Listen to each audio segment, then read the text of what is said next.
Hi viewers, இன்னைக்கான வீடியோவில் என்ன நடக்கலாம்னு சொல்லிட்டு பார்க்கலாம். வீடியோக்குள்ளே போகிறதுக்கு முன்னாடி நம்ம சேனலை லைக் அண்ட் சப்ஸ்கிரைப் பண்ணிவிட்டு கொஞ்சம் சப்போர்ட் பண்ணுங்கள். வாங்க இப்போ வீடியோக்குள்ளே போகலாம். எபிசோட் செம்ம இன்ட்ரெஸ்டிங்காக போய்கிட்டு இருக்கு. நம்ம கபிலன் வந்து ஐலி சிவா இவங்க ரெண்டு பேருமே ஃபாலோ பண்ணிட்டு போகிறாங்க. ஐலி சிவா சூரியநாராயணன் வீட்டுக்கு போயிட்டு அவர்கிட்ட எல்லா உண்மையுமே சொல்லிக்கிட்டு இருக்காங்க. இந்த நேரத்தில் தான் கபிலன் வந்து சிவா ஐலி சூரியநாராயணன் கூட பேசுகிறத ஒட்டி கேட்டுட்டு இருக்காங்க. அப்போ தான் கபிலனுக்கு ஒரு விஷயம் நல்லா புரியுது. சிவா வேற யாரும் இல்லை, உதய பெருமாளோட பையன் சொல்லிட்டு. இந்த விஷயத்தை கேட்டுட்டு கபிலன் ரொம்பவே ஷாக் ஆகுறாங்க. அப்போ சூரியநாராயணன் சொல்கிறாங்க, நீ எதுக்கும் கவலைப்படாதப்பா, உன்னோட அப்பா ஃபோட்டோ என்கிட்ட இருக்குது, உங்கள் அம்மா சங்கரியோட ஃபோட்டோவும் என்கிட்ட தான் இருக்குது, அந்த ஃபோட்டோவே போதும், அது ஒரு ஆதாரமாக வச்சு நீ உங்கள் அப்பா யாருன்றதை நீ நிரூபிக்கலாம் அப்படிங்கிற மாதிரி தைரியம் சொல்கிறாரு. இருந்தாலும் சூரியநாராயணனுக்கு சிவா உண்மையிலே சங்கரியோட பையன் தானா அப்படிங்கிற டவுட்டும் இருக்குது. அதனால அந்த ஃபோட்டோவை உங்ககிட்ட கொடுக்க வேணாம் அப்படின்னு சொல்லிட்டு பின்பக்க வாசல் வழியாக எஸ்கேப் ஆகி ஓடிடுறாரு. இந்த சமயம் பார்த்து நம்ம கபிலன் வந்து சூரியநாராயணன், சங்கரி, உதய பெருமாள் இவங்க 3 பேருமே இருக்கிற ஃபோட்டோவை அவர் எடுத்துட்டு அங்கேருந்து ஓடிடுறாரு. விறுவிறுன்னு வீட்டுக்கு போயிட்டு சூரியநாராயணன் கிட்ட கபிலன் பயங்கரமாக சண்டை போடுறாங்க. அப்பா, சிவா யாரு? நீங்கள் மட்டும் உண்மையை சொல்லலை, இங்கே நடக்கிறதே வேற. இந்த ஃபோட்டோவில் இருக்கிறது யார்? சூரியநாராயணனை எனக்கு யாருனே தெரியாது அப்படின்னு சொன்னவங்க இப்போ என்னென்னா சூரியநாராயணன் கூட ஃபோட்டோலாம் எடுத்திருக்கீங்க, பக்கத்தில் இருக்கிறவங்க யார் அப்படின்னு சொல்லிட்டு சங்கரியை பற்றி தான் கேட்குறாங்க. இதெல்லாம் கேட்டதுமே உதய பெருமாளுக்கு ஒரு மாதிரி நடுக்கம் வந்துடுச்சு. அவங்களால எந்த பதிலுமே சொல்ல முடியல. அப்போ கபிலன் வந்து துப்பாக்கியை வச்சு உதய பெருமாள் கிட்ட மிரட்டிட்டு இருக்காங்க. ஒழுங்காக உண்மையை சொல்லுங்க அப்படின்னு சொல்லிக்கிட்டு இருக்கும்போது இந்திராணி வந்துடுறாங்க. இந்திராணி வந்து கபிலன் இப்படி பேசுகிறத பார்த்துட்டு பலார்னு ஒரு அறையிறாங்க. என்னடா நினச்சிக்கிட்டு இருக்க, அப்பா கிட்ட இப்படி இல்லாமல் மரியாதை இல்லாமல் பேசுவேன் அப்படின்னு சொல்லிட்டு துப்பாக்கியை வாங்கிட்டு என்ன நடந்துச்சுன்னு கேட்டுட்டு இருக்காங்க. அப்போ அந்த ஃபோட்டோ கீழே இருக்கிறத பார்த்துட்டு கபிலன் பயங்கரமாக கோபத்தோட அங்கேருந்து போயிடுறாங்க. இங்கே சண்டை நடக்கிற சத்தத்தை கேட்டுட்டு ரித்திகா, செல்வராணி 2 பேருமே வராங்க. கபிலனை பார்க்குறாங்க. கபிலன் பயங்கர கோபமாக போகிறாங்க. அப்போது ரித்திகா வந்து இந்திராணி கிட்ட கேட்குறாங்க, என்ன நீ இங்கே என்ன நடந்துச்சு, எதுக்காக கபிலன் இவ்வளோ கோபமாக போகிறான் அப்படின்னு சொல்லிட்டு கேட்கும்போது இந்திராணி வந்து சமாளிக்கிறாங்க. அது இல்லை ரித்திகா, அப்பாவுக்கும் பிள்ளைக்கும் ஏதோ ஒரு பிஸ்னஸ் விஷயத்தில் ஆர்கியூமெண்ட் நடந்துட்டுருக்கு, இதில் நம்ம எதுக்கு தலையிடணும் அப்படிங்கிற மாதிரி சொல்ல. அப்போ ரித்திகா சொல்கிறாங்க, இல்லையே இவங்க சண்டை போட்டதை பார்த்தா பிஸ்னஸ் விஷயமா எனக்கு தெரியலையே, வேறு எதுக்கும் சண்டை போட்டிருப்பாங்களோ அப்படிங்கிற மாதிரி கேட்கும்போது இந்திராணிக்கு சமக்கவும் வருது. ரித்திகாவை செம்மையாக பிடிச்சி திட்டுறாங்க. இங்கே பாரு ரித்திகா, நான் தான் நடந்த விஷயத்த சொல்கிறேன்ல, அப்புறம் எதுக்கு தேவையில்லாமல் என்னென்னமோ பேசிக்கிட்டு இருக்க, உன் வேலை என்னமோ அதை பாரு அப்படிங்கிற மாதிரி சொல்லும்போது இந்திராணி கையில் இருக்கிற ஃபோட்டோவை பார்த்துடுறாங்க. அப்போ ரித்திகா கேட்குறாங்க, அண்ணி நீங்கள் வச்சிருக்க ஃபோட்டோ யாரோடது அப்படின்னு சொல்லிட்டு கேட்கும்போது இந்திராணி சொல்கிறாங்க, அது சித்தப்பாவோட பழைய ஃபோட்டோ, அதெல்லாம் எதுக்கு உனக்கு, அதெல்லாம் நீ பார்க்க வேணாம் அப்படிங்கிற மாதிரி சொல்லும்போது ரித்திகா சொல்கிறாங்க, அந்த ஃபோட்டோ பார்க்குற உரிமை கூட எனக்கு இல்லையா, ஒழுங்காக அந்த ஃபோட்டோ காட்டுங்க அப்படிங்கிற மாதிரி சொல்லும்போது இந்திராணி சொல்கிறாங்க, ரித்திகா நீ அமைதியாக இருந்துரு, இந்த ஃபோட்டோலாம் நீ பார்க்கக்கூடாது அப்படின்னு சொல்லிட்டு அந்த ஃபோட்டோவை எடுத்துகிட்டு போயிடுறாங்க. அப்போ ரித்திகா செல்வராணி கிட்ட சொல்கிறாங்க, என்னத்த நடக்குதுங்க வீட்டில், என்னமோ அவங்க வச்சது தான் எல்லாம் சட்டமாக இருக்குது அப்படிங்கிற மாதிரி ரித்திகா சொல்லிட்டு போயிடுறாங்க.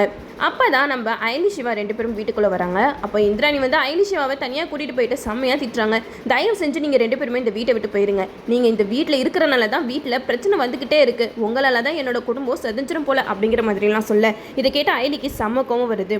இங்கே பாருங்க நீ, நாங்கள் ஒன்றும் தேவையில்லாமலாம் இங்கே இல்லை, நீங்கள் இந்த குடும்பம் செதஞ்சிரும், இந்த குடும்பம் நிம்மதி போயிடுச்சு அப்படின்னு சொல்லிட்டு எவ்வளோ கவலைப்படுறீங்க. ஆனால் சிவா அவங்க அப்பா யார் என்னங்கிறத கண்டுபிடிக்கணும்னு எவ்வளோ நாள் துடிச்சிருப்பான், அவனோட துடிப்பு உங்களுக்குலாம் எப்போ தான் புரிய போகுது அப்படிங்கிற மாதிரி சொல்லும்போது இந்திராணி சொல்கிறாங்க, இங்கே பாரு ஐலி, நான் கொடுத்த டைம் உங்களுக்கு முடிய போகுது, இந்த 2 நாளில் நீங்கள் என்னத்தை நிரூபிக்கணும்னு வந்தீங்களோ அதை நிரூபிச்சுட்டு நீங்கள் படுக்க போய்கிட்டே இருங்க அப்படிங்கிற மாதிரி சொல்கிறாங்க. இதெல்லாம் கேட்டுட்டு ஐலி சொல்கிறாங்க, சரி அண்ணி, நீங்கள் சொன்ன மாதிரி நாங்கள் 2 நாளில் எல்லா உண்மையும் நிரூபிச்சிடுறோம் அப்படிங்கிற மாதிரி சொல்லும்போது இந்திராணி வந்து ஐலி கிட்ட சொல்கிறாங்க, உங்கள் 2 பேருக்கும் உண்மையாலே கல்யாணம் ஆகிடுச்சா, இல்லை நீங்கள் நாடகம் ஆடிட்டு இருக்கீங்களா அப்படின்ற மாதிரி கேட்கும்போது ஐலி சிவா 2 பேரும் ஒருத்தர் மூஞ்ச பார்த்துக்கிறாங்க. அப்போ இந்திராணி வந்து ஐலி கிட்ட சொல்கிறாங்க, நீங்கள் கல்யாணம் பண்ணிக்கிட்ட கோயிலில் போயிட்டு சிசிடிவி கேமராவெல்லாம் செக் பண்ணேன், அங்கே நீங்கள் 2 பேரும் பேசுகிற வீடியோலாம் அதில் ரெக்கார்ட் ஆகிருக்கு, ஆனால் சிவா வந்து உங்கள் கழுத்தில் தாலி கட்டுற சிசிடிவி ஃபுட்டேஜ் மட்டும் அதில் இல்லவே இல்லை, அது எப்படி மிஸ் ஆகிருக்கும், அது மட்டும் இல்லாமல் நீங்கள் 2 பேரும் கல்யாணம் பண்ணிவிட்டு வெளியில் வர சிசிடிவி ஃபுட்டேஜ்லாம் இருக்குது, ஆனால் சிவா தான் உங்கள் கழுத்தில் தாலி கட்டினா அப்படிங்கிறதுக்கு ஆதாரம் எதுவுமே இல்லையே அப்படிங்கிற மாதிரி சொல்லும்போது ஐலி சொல்கிறாங்க, அண்ணி நாங்கள் சொல்கிறத நம்புங்க, சிவா தான் என் கழுத்தில் தாலி கட்டினா அப்படின்னு சொல்கிறாங்க. இதை கேட்டுட்டு இந்திராணி வந்து நம்பவே மாட்டுறாங்க. இல்லை ஐலி, எனக்கு உங்கள் மேலே நம்பிக்கையே இல்லை, நீங்கள் ஏதோ நாடகம் ஆடுறீங்க தான் எனக்கு தோணுது, ஒழுங்காக நீங்களாம் உண்மையை சொல்கிறீங்களா, அப்படி இல்லை நானா உண்மையை கண்டுபிடிச்சேன்னா விளைவுகள் வேறு மாதிரி இருக்கும் அப்படிங்கிற மாதிரி பேச. இதை கேட்டால் ஐலி சிவா 2 பேருமே திருத்தருன்னு முழிச்சிக்கிட்டு இருக்காங்க. அப்போ இந்திராணி சொல்கிறாங்க, எனக்கு என்னமோ நீயா தான் உங்கள் கழுத்தில் தாலி கட்டியிருப்பேன்னு தோணுது, நீங்கள் எந்த பிளானுக்காக இந்த வீட்டுக்குள்ளே நுழைஞ்சிருக்கீங்கன்னு எனக்கு தெரியல, ஆனால் நீங்கள் சொன்ன மாதிரி 2 நாள் இந்த வீட்டை விட்டு தயவு செஞ்சு போயிருங்க அப்படிங்கிற மாதிரி சொல்லிக்கிட்டு இருக்காங்க. இந்திராணி சொல்லிட்டு பேசிட்டு போயிடுறாங்க. இருந்தாலும் இந்திராணிக்கு வந்து ஒரு டவுட் இருக்குது. ஒருவேளை சிவா தான் உதய பெருமாள் சித்தப்பாவோட பையனாக இருப்பானா அப்படிங்கிற மாதிரியெல்லாம் யோசிச்சுட்டு இருக்காங்க. அதுக்கேற்ற மாதிரியே அவங்க ஃபோட்டோவை பார்க்குறாங்க. ஃபோட்டோவை பார்த்துட்டு உதய பெருமாள் சித்தப்பா பக்கத்தில் நிற்கிற லேடி ஒருவேளை சிவாவோட அம்மாவாக இருப்பாங்களா, ஒருவேளை இதை வச்சு தான் சிவா வந்து உதய பெருமாள் தான் தன்னோட அப்பா அப்படிங்கிறத சொல்லிக்கிட்டு இருக்காங்களா அப்படிங்கிற மாதிரிலாம் இந்திராணி வந்து பயங்கரமாக யோசிச்சுட்டு இருக்காங்க. அந்த ஃபோட்டோ வச்சுட்டு போகும்போது அங்கே கபிலன் வந்து கோவமாக உட்காந்துட்டு இருக்காங்க. கபிலனே பார்த்துக்கிட்டு இருக்காங்க.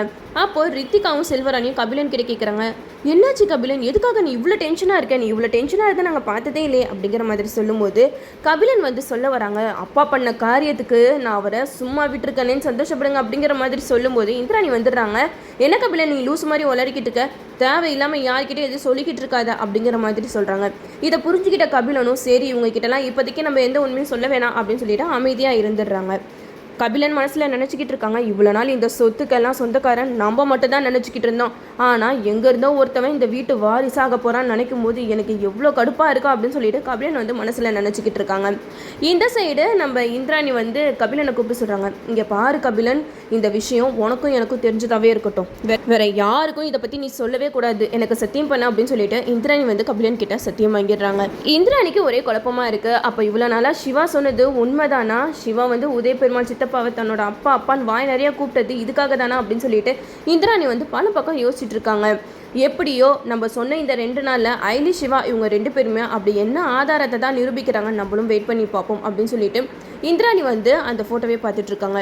ஒருவேளை சிவா வந்து அவங்க அம்மா ஃபோட்டோ வச்சுருப்பான்ல, அவங்க அம்மா ஃபோட்டோவும் இந்த ஃபோட்டோவும் மேட்ச் ஆச்சுன்னா கண்டிப்பாக சிவா பக்கம் நியாயம் இருக்குன்னு நான் சொல்லுவேன் அப்படின்ட்டு நம்ம இந்திராணி வந்து ஒரு பிளான் பண்ணுறாங்க. நம்ம எப்படியாவது சிவாவோட அம்மா ஃபோட்டோவை பார்த்தே ஆகணும் அப்படின்னு சொல்லிட்டு முடிவு பண்ணுறாங்க. எது எப்படியோ ஐலி சிவா சொன்ன மாதிரி இந்த 2 நாளில் சிவா வந்து உதய பெருமாளோட பையன் அப்படிங்கிற உண்மையை கண்டிப்பாக நிரூபிச்சிருவாங்க. இவ்வளோ நாளாக சிவா வந்து யாரோ ஒருத்தன் அப்படி இப்படின்னு சொல்லிட்டு எல்லாருமே அசிங்கப்படுத்திக்கிட்டு இருந்தாங்க.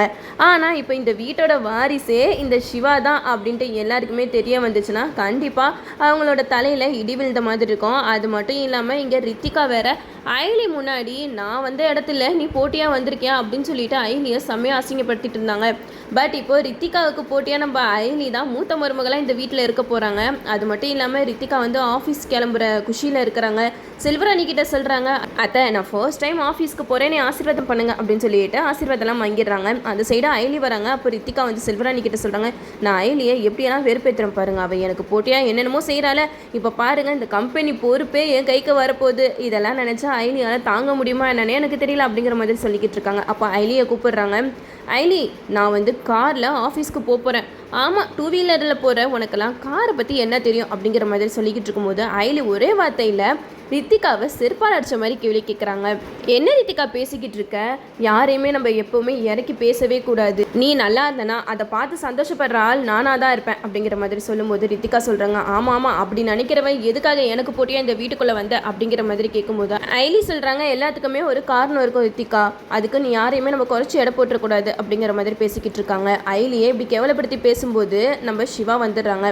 அப்போ ரித்திகா கிட்ட சொல்கிறாங்க, ரித்திகா நீ ரொம்பவே தப்பாக பேசிக்கிட்டு இருக்க, நீ யாரை திறக்கிறவா பேசிக்கிட்டு இருக்கியோ அவங்கள பற்றி ஒரு நாள் உனக்கு தெரிய வரும்போது நம்ம ஏன்டா இவங்களை இப்படிலாம் பேசணும் அப்படின்ட்டு நீ ஃபீல் பண்ணதான் போகிற அப்படிங்கிற மாதிரி சொல்கிறாங்க. அப்போ செல்வராணி சொல்கிறாங்க, என்ன ரித்திகா ஆஃபீஸ் போகும்போது இவங்க கிட்ட போயிட்டு ஆர்குமெண்ட் பண்ணிக்கிட்டு இருக்க, நீ நல்லபடியாக ஆஃபீஸ்க்கு போயிட்டு வா அப்படின்னு சொல்லிட்டு சந்தோஷமாக ரித்திகாவை ஆஃபீஸ்க்கு அனுப்புகிறாங்க. ரித்திகாவும் ரொம்ப சந்தோஷமாக கம்பெனிக்கு போகிறாங்க. அப்போது சிவா வந்து ரித்திகா கிட்ட சொல்கிறாங்க, இங்கே பார் ரித்திகா, நீ வந்து ஆஃபீஸ்க்கு போகிற ஆஃபீஸ் விஷயன்றது லேஸ்பட்டது கிடையாது, அங்கே இருக்கிற விஷயத்தெல்லாம் நீ கற்றுக்கிட்டா மட்டும்தான் எம்டி போஸ்ட்டில் நீ உட்கார முடியும், அதுக்கு முன்னாடியே உன்னை தூக்கி யாருமே எம்டி போஸ்ட்டில் உட்கார வைக்க மாட்டாங்க அப்படிங்கிற மாதிரி சொல்லும்போது ரித்திகா சொல்கிறாங்க, அதெல்லாம் எனக்கு தெரியும், யாரையும் எனக்கு அட்வைஸ் பண்ண வேண்டிய அவசியம் இல்லை அப்படிங்கிற மாதிரி சொல்கிறாங்க. இனிமேட்டு தானே தெரியும் ரித்திகா வந்து அங்கே கொடுக்குற வேலையில் தலை திரிக்க அந்த ஆஃபீஸே வேணாம் சொல்லிட்டு ஓடி தான் வர போகிறாங்க. அதையும் நம்ம வெயிட் பண்ணி பார்ப்போம்.